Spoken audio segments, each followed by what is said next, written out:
حمل میں زندگی۔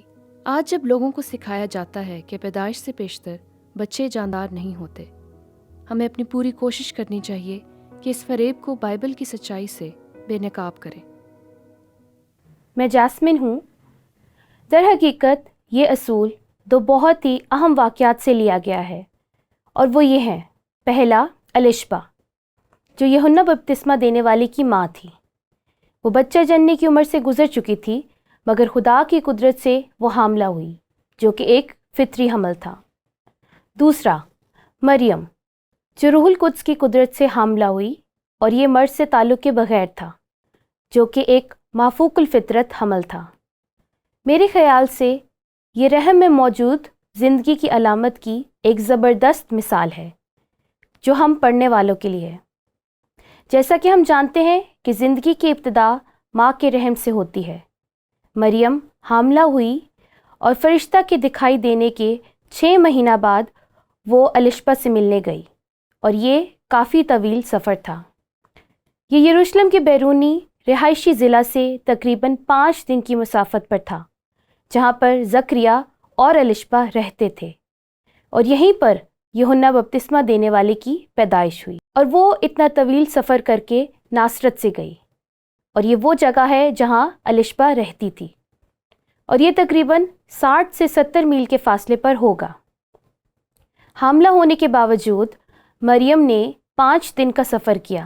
اس سفر کے دوران خدا نے واقعی اسے سنبھالا ہوگا، شاید گدھے پر سواری بھی کی ہو، جو کہ بعد میں بہت ہی انوکھے انداز میں یسوع مسیح کی پیدائش تک لے جائے گا۔ بنیادی طور پر دیکھا جائے تو جب مریم کہانی کے منظر پر آتی ہے تو وہ ناصرت میں دکھائی دیتی ہے۔ ہم اس بارے میں پہلے سے جانتے ہیں، پر میں اسے معجزاتی رابطہ کہتی ہوں۔ میں اس کا حوالہ لوکا رسول کی انجیل اس کے پہلے باب 41 آیت میں سے کروں گی۔ جو ہی الشبہ نے مریم کا سلام سنا تو ایسا ہوا کہ بچہ اس کے رحم میں اچھل پڑا۔ اب لفظ بچہ یونانی متن میں ایک ایسا لفظ تھا جو حمل کے وقت کی زندگی سے، بچے کے پیدائش کے دوران اور بعد کے کچھ سالوں میں بھی استعمال کیا جاتا ہے۔ تو اہم بات یہاں یہ ہے کہ بچہ اس کے یعنی الشبہ کے رحم میں اچھل پڑا۔ وہ بچہ کون تھا؟ وہ بچہ یوحنا تھا، اور بچہ اس کے رحم میں اچھل پڑا اور الشبہ روح القدس سے بھر گئی۔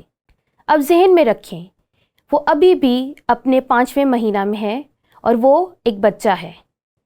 کیا آپ ان بچوں کے بارے میں سوچ سکتے ہیں جنہیں 5ویں مہینے میں ختم کر دیا جاتا ہے؟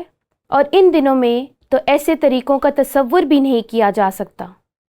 اسی حوالہ کو جاری رکھتے ہوئے ہم 42 آیت میں دیکھتے ہیں، اور وہ بلند آواز سے پکار کر کہنے لگی کہ تو عورتوں میں مبارک اور تیرے رحم کا پھل مبارک ہے، تیرے رحم کا پھل مبارک ہے۔ کون مبارک ہے؟ وہ یسوع مسیح ہے، مگر وہ رحم میں بہت زیادہ دنوں کا نہیں ہے۔ یہاں پر یوحنا بپتسمہ دینے والا اور یسوع مسیح ایک دوسرے سے رابطہ کر رہے ہیں، اور مجھ پر یہ فضل کہاں سے ہوا کہ میرے خداوند کی ماں میرے پاس آئی، یعنی ایک فیٹس کی ماں جو مردہ نہیں ہے۔ یسوع اس رحم میں بھی خداوند ہی ہے۔ یہ واقعی ہی معجزہ ہے کہ ایک چند دنوں کے فیٹس اور یوحنا بپتسمہ دینے والا جو کہ 5 ماہ سے پیٹ میں تھا، ان کے درمیان رابطہ ہوا۔ دوبارہ اسی حوالے کی 42 اور 43 آیت کو دیکھتے ہیں، اور مجھ پر یہ فضل کہاں سے ہوا کہ میرے خداوند کی ماں میرے پاس آئی، کیونکہ دیکھ، جو ہی تیرے سلام کی آواز میرے کان میں پہنچی، بچہ مارے خوشی کے میرے رحم میں اچھل پڑا۔ یوحنا بپتسمہ دینے والے نے یسوع کو پہچان لیا۔ میرے لیے یہ واقعی ہی حیرت انگیز ہے۔ اب آپ کو سمجھانے کے لیے لفظ بچہ کیسے استعمال ہوا ہے، میں آپ کو لوکا 2 باب اس کی 15 آیت میں سے ایک اور مثال دیتی ہوں، اور یہ یسوع مسیح کی پیدائش کے بعد ہوا۔ جب فرشتے ان کے پاس سے آسمان پر چلے گئے تو ایسا ہوا کہ چرواہوں نے آپس میں کہا کہ آؤ بیت لحم تک چلیں، اور یہ بات جو ہوئی ہے اور جس کی خداوند نے ہم کو خبر دی ہے دیکھیں۔